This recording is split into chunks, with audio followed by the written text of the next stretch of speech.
Let's make an amazing কষা chicken যে গ্রেভিটা হবে এত থিক অ্যান্ড ক্রিমি। এর জন্য প্রথমে আমি এখানে নিয়ে নিয়েছি কেটে রাখা চিকেন অ্যান্ড দেন আমি এতে দিয়ে দিচ্ছি লবণ, হলুদের গুঁড়ো অ্যান্ড দিয়ে দিচ্ছি আদা রসুন বাটা। স্পেসিফিক জিনিসগুলো অ্যাড করার পরে আমি ভালো করে চিকেনটাকে ম্যারিনেট করে নিচ্ছি। ম্যারিনেট করা হয়ে গেলে চিকেনটাকে রেস্টে রেখে দেব 20 মিনিটের জন্য। এখন আমি এখানে একটা প্যানে দিয়ে দিচ্ছি পরিমাণ মতো তেল। এই তেলটাতে আমাদের ম্যারিনেট করা চিকেনগুলোকে আমরা হালকা ফ্রাই করে নেব। এখানে একটা কথা বলে নিচ্ছি, আমাদের কিন্তু চিকেনগুলোকে ফ্রাই করার সময় কখনোই ওভার ফ্রাই করা যাবে না। এই তো এরকম ভাবে চিকেনটা হালকা গোল্ডেন ব্রাউন কালার হলেই চিকেনটাকে আমাদের উঠিয়ে নিতে হবে। আদারওয়াইজ দেখা যাবে চিকেনের যে টেন্ডার অ্যান্ড জুসি ভাবটা তা চলে যাবে। রান্নার জন্য কিন্তু আমরা বাকি অবশিষ্ট তেলটাই ব্যবহার করছি।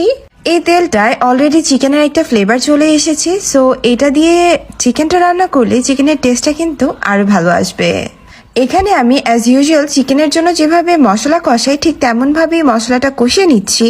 এখানে একটা টিপস দেই, চিকেনের মধ্যে সবসময় আদার থেকে রসুনের পরিমাণটা বেশি দেবেন, তাহলে চিকেনের ফ্লেভারটা ভালো আসে। এখন আমি যে পিউরেটা ইউজ করতে যাচ্ছি তা হোমমেড কষা চিকেনের জন্য একেবারে গেম চেঞ্জার হিসাবে কাজ করে। এতে আছে একটা টমেটো, 2টা কাঁচামরিচ অ্যান্ড এটা ব্লেন্ড করা হয়েছে দুধ দিয়ে। এই পিউরেটা কষানোর সময় দিয়ে দিলে এত সুন্দর একটা ফ্লেভার আসে, স্পেশালি দুধটার জন্য। আর রেস্টুরেন্টে যেহেতু কষা চিকেনের জন্য অনেক রকমের সস ইউজ করে, so tomato and green chilli সেই সসের ফ্লেভারটা আনতে সাহায্য করবে। এখন জাস্ট আমি হলুদ, মরিচ আর লবণ দিয়ে মশলাটাকে ভালো করে কষানো হওয়ার জন্য কিছুক্ষণের জন্য ঢাকা দিয়ে দিয়েছিলাম।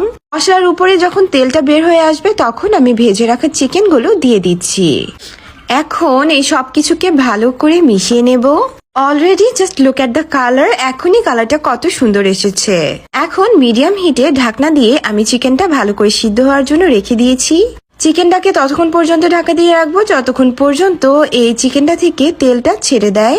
যখন দেখবেন এইরকম তেল বেরিয়ে এসেছে তখন ভাববেন যে আপনার চিকেনটা পারফেক্ট ভাবে কুক হয়ে গিয়েছে। এখন জাস্ট গ্রেভির জন্য আমরা এতে অল্প পরিমাণে পানি অ্যাড করব।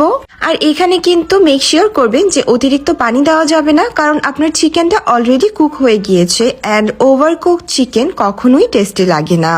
পানিটা দেওয়ার পরে আমি জাস্ট একটা বলক আসা পর্যন্ত ওয়েট করছি and look at the colour and the gravy. Perfect কষা চিকেনের মেইন জিনিস হলো ঝোলটা এরকম গাঢ় হবে অ্যান্ড তেলটা ঝোল থেকে একেবারে আলাদা হয়ে যাবে।